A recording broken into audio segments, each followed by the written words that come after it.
donde el sol caminaba por la tierra, donde los dioses estaban ocultos en piedras.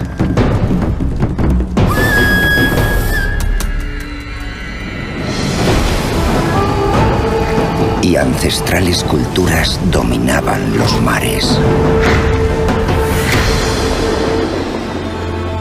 Un mundo donde la muerte se transformaba en vida.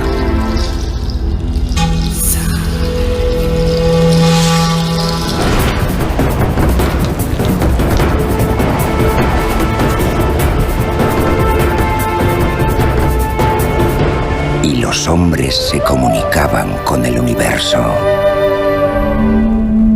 En este mundo, donde el espíritu del sol y las lágrimas de la luna protegían a los elegidos,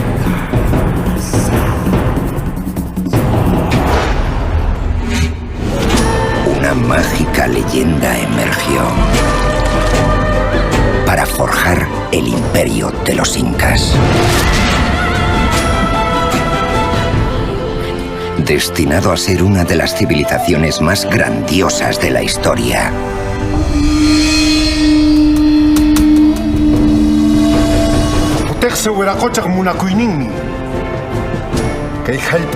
Un imperio donde la inmensidad de mágicos lagos se fundía con ciudades nacidas de la tierra.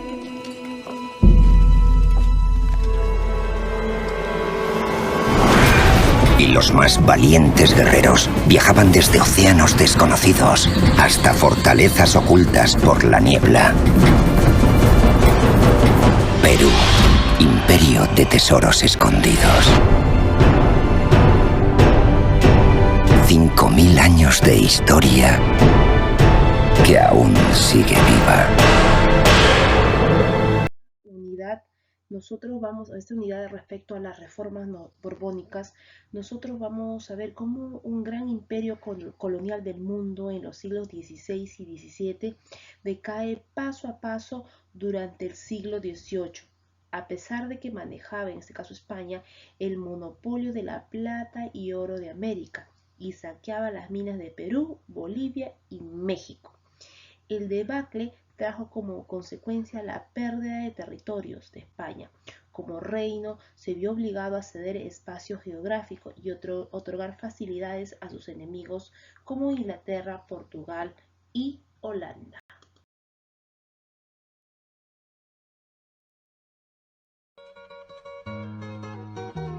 Reformas borbónicas.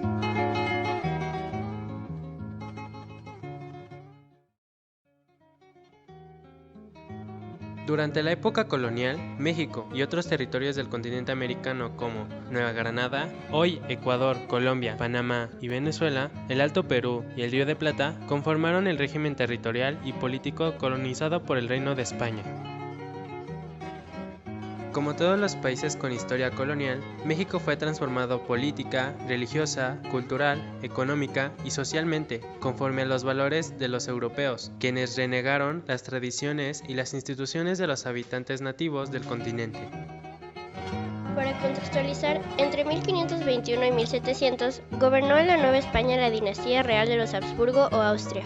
Al quedarse el rey Carlos II de Habsburgo sin descendiente directo, la Casa de Borbón tomó el poder en España.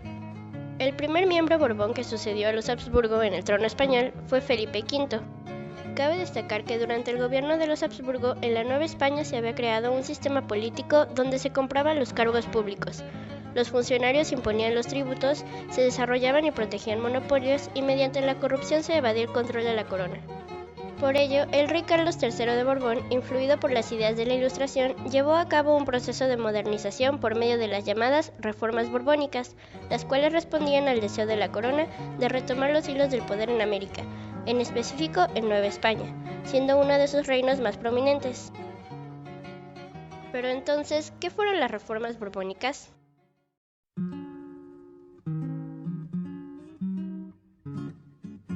Fueron una estrategia de la corona española para lograr el desarrollo de los intereses materiales y el aumento de la riqueza de la monarquía a partir del año de 1760. Aunque no solo se enfocaron las reformas en asuntos económicos y administrativos, también repercutió en la cultura, esto debido a los personajes ilustrados enviados por parte de la corona para desarrollar las ciencias y las artes, impactando en todos los aspectos sociales y culturales. Sin embargo, la población resintió el dominio español, que solo permitía el progreso de los más privilegiados. El objetivo de la corona era recuperar el control político de la capital española, particularmente de la Nueva España, así como obtener beneficios a partir de una mayor recolección de impuestos. Para obtener este control, las reformas se dividen en dos, económicas y político-administrativas. En la primera, se buscaba reordenar las relaciones con las colonias para fortalecer al Estado metropolitano. La Real Hacienda fue transformada para generar mayores ingresos a la corona. Las alcabalas, las cuales fueron el impuesto más importante que imponía el comercio y era el que más producía la Real Hacienda, fueron arrebatadas de particulares y pasaron a manos del Estado.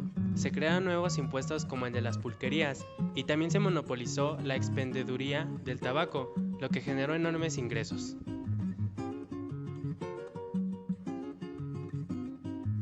En cuanto a la reforma político-administrativa, con el fin de restarle poder al virrey, el rey ordenó que el reino de la Nueva España fuera dividido en jurisdicciones, denominadas intendencias, gobernadas por un intendiente con todos los atributos de poder de un virrey, dividiéndose así en dos intendencias, Arizpe, Durango, San Luis Potosí, Zacatecas, Santa Fe de Guanajuato, Guadalajara, Veracruz, Valladolid de Michoacán, México, Puebla, Antequera de Oaxaca y Mérida, Yucatán, además de los gobiernos de Nueva California, Vieja California, Nuevo México y Tlaxcala.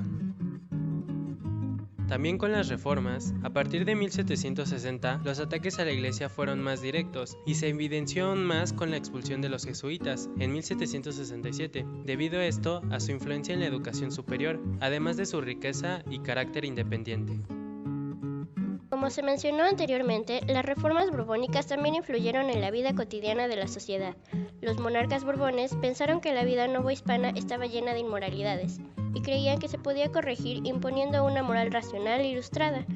Vigilaron y castigaron las faltas de higiene, prohibieron la presencia de borrachos en la Alameda Central, así como las representaciones de la Pasión de Jesús, bailes donde se hablaba el náhuatl y otras fiestas religiosas de los indígenas, castas y pobres.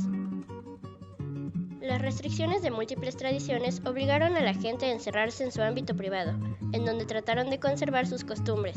Un ejemplo de estas fueron las posadas, donde fueron comunes las piñatas de 7 picos, pues representaban los 7 pecados capitales, así como también las pastorelas y fiestas donde se encendían fogatas y fuegos artificiales.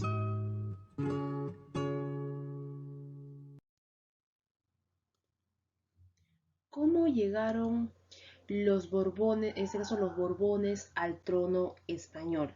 Vamos a empezar entonces. Recuerda, uno de los reyes en España había 2 dinastías. Bueno, en este caso tuvo 2 dinastías, la dinastía Habsburgo y la dinastía Borbón.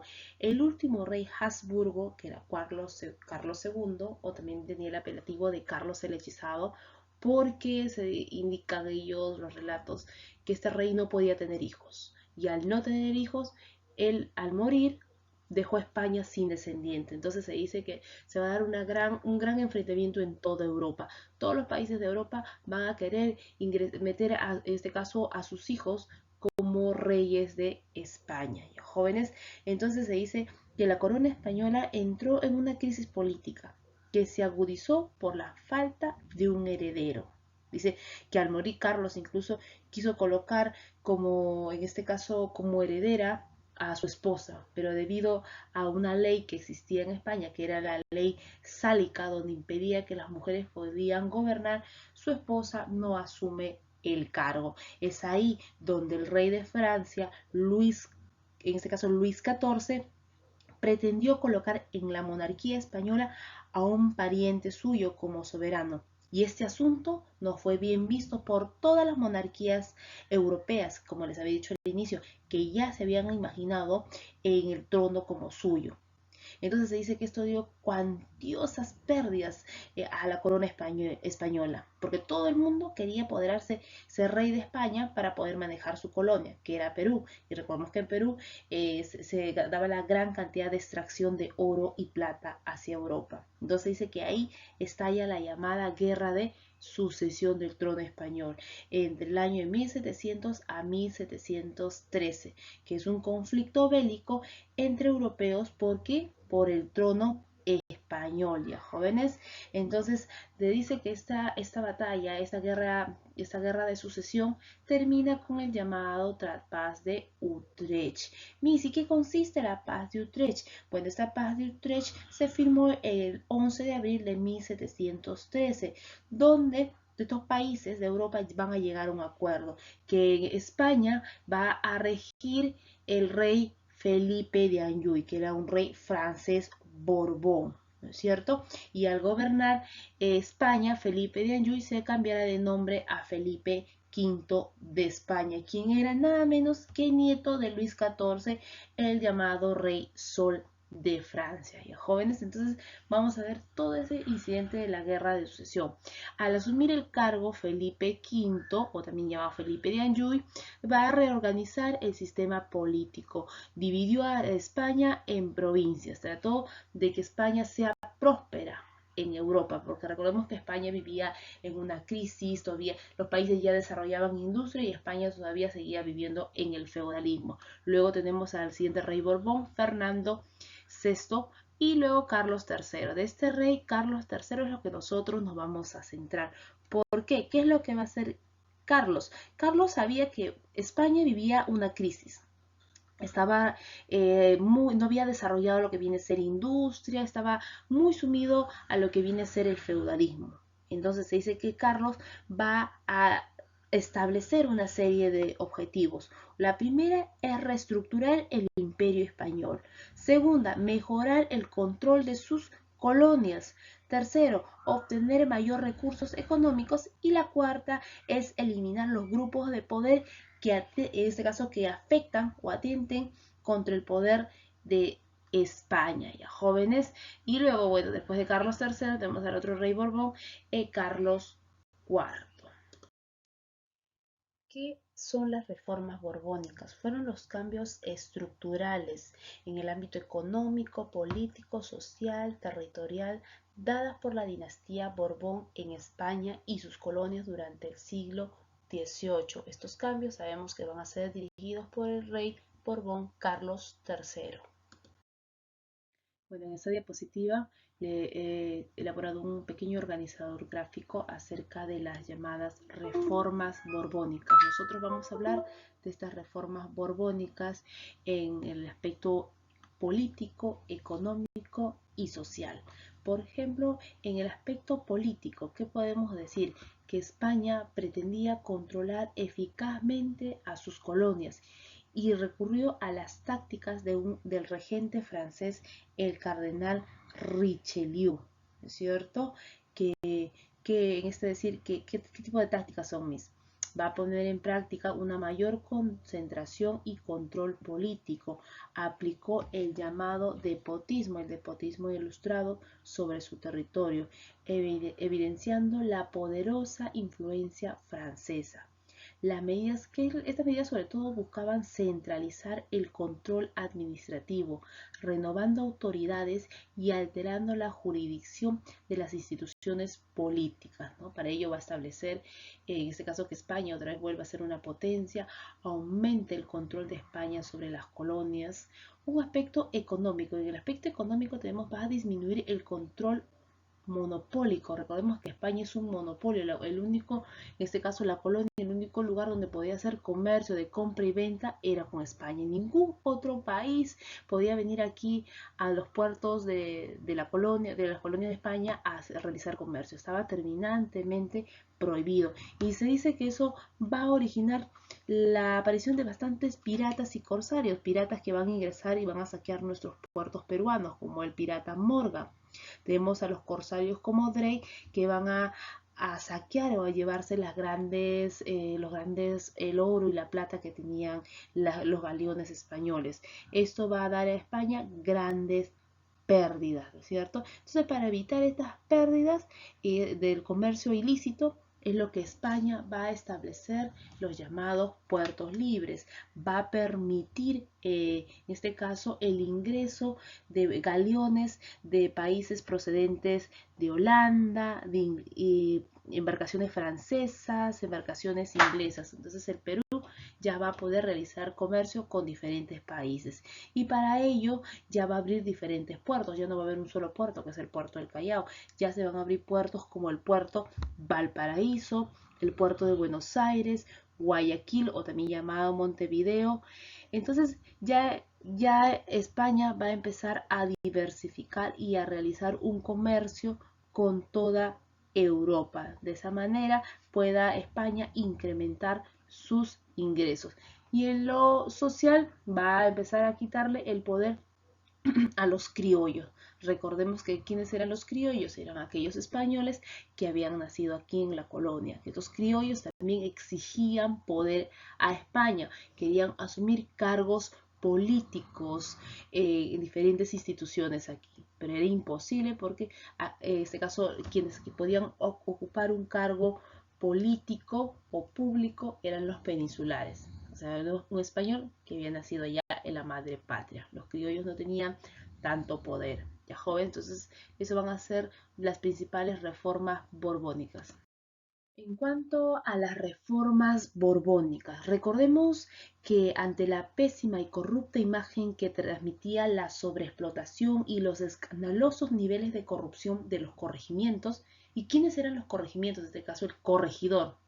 Era la persona que se encargaba de reclutar a los indígenas e enviarles a trabajar en actividades agrícolas y sobre todo en la actividad de la minería, que era el trabajo más odiado por los indígenas, donde el corregidor se encargaba de pagarle, de alimentarle al indígena, de evangelizarle, pero se dice que los pagos, en este caso la alimentación, no era muy bueno para ellos. Y esto va a originar, ¿qué es lo que va a originar?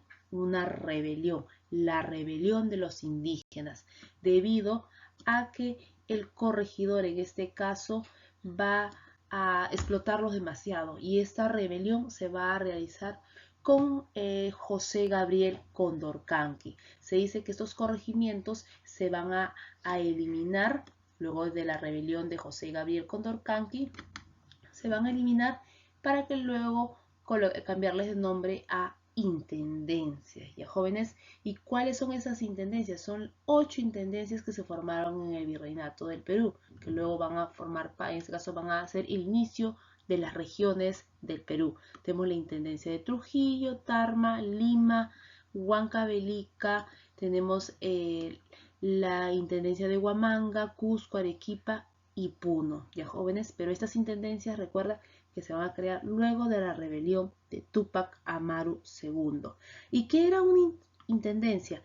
Era una jurisdicción donde va a permitir tener mayor centralismo en todo el territorio, con el fin de poder dar una adecuada recaudación de tributos, ya jóvenes. Y estas intendencias estaban en manos de un asesor letrado llamado el intendente. La siguiente reforma es la reforma de la reforma religiosa. ¿Qué tipo de, en este caso, cambio se va a dar en esta reforma? Se va a dar la expulsión de los jesuitas.